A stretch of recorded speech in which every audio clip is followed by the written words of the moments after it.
Kalope, wallet, a pocket-sized flat folding case for money. Example, kinuha niya ang kanyang kalupi upang kumuha ng pera. Pantablay, charger, a device that supplies electrical energy to recharge the batteries or power devices like a phone charger. Example, gumamit siya ng pantablay upang malagyan ng percent ang kanyang cellphone. Sambat, board, an implement with 2 or more prongs used especially for taking up, as in eating, pitching, or digging. Example, ginamit ko ang sambat para kunin ang kanin sa plato. Pangaso, toothbrush. It is a personal care tool used every day to clean the teeth, gums, and tongue to keep the mouth healthy. Example, araw-araw kong ginagamit ang pangaso upang mapanatiling malinis at mabango ang aking ngipin. Miktinig, microphone, a device that converts sound waves like your voice or music into electrical signals so they can be amplified, recorded, or transmitted. Example, kailangan niya ng miktinig para marinig sa malayo. Pangulong, headphone, is a device worn on head. Typically consisting of earphone, it is used for listening to audio, video calls, or other purposes. Example, gumamit siya ng pangulong upang makinig ng musika. Durungawan, window, an opening in a building or house typically covered with glass that allows light and air to enter.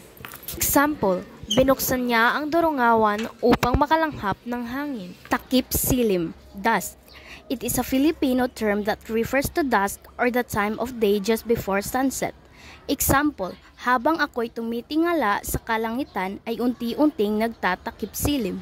Tala-arawan, calendar. A calendar is a system of organizing days, typically in physical or digital format, to track dates, appointments, and events. Example, hindi ko alam kung anong petsa ngayon, kaya tumingin ako sa tala-arawan. Anluwagi, carpenter, a skilled person who works with wood to build and repair houses and other wooden objects. Example, ang tito ko ay isang mahusay na anluwagi. Kalipay, usa ka pagbati sa kalipay o pagmalipayong kahimtang.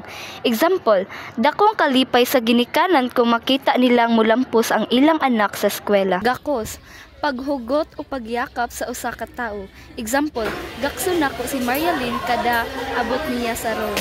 Dungaw, pag-ugmok o pagtan-aw gikan sa bintana. Example, nagdungaw si Jerome sa bintana aron makalanghap og preskong hangin. Gokod, asa naman to? Gokod, ang pagbuntog o pagsunod aron maabtan ang usa ka tawo. Example, naginukranay si Jerome og iyang amigo. Kabuntagon, oras sa buntag nga bag-o pa lang misubang ang adlaw. Example, ni matakog sayo kay aron maghikay kay para sa among eskwela. Ang lihok sa ulo nga ginahimo pinaagi sa paglihok niini pakilid kasagaran aron ipakita nga dili mo sugot o aron muhatag og tubag nga dili. Example, nilingo siya aron ipakita nga dili siya muuyon. Bulingit, gamay nga hugaw kasagaran makita sa lawas o sanina. Example, naa kay bulingit sa imong naong kuhaa sa ang panyo. Kangitngit, pagkawala sa kahayag o kanang mangitngit kaayo ang palibot.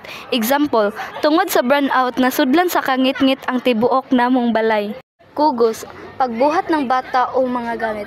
Ang pagdawat o paghawid sa mga bata o butang gamit ang mga bukton, pagdakop o pag-atiman pinaagi sa paghawid duol sa lawas. Example, gikugos ni mama ang iyang baby aron dili na mohilak.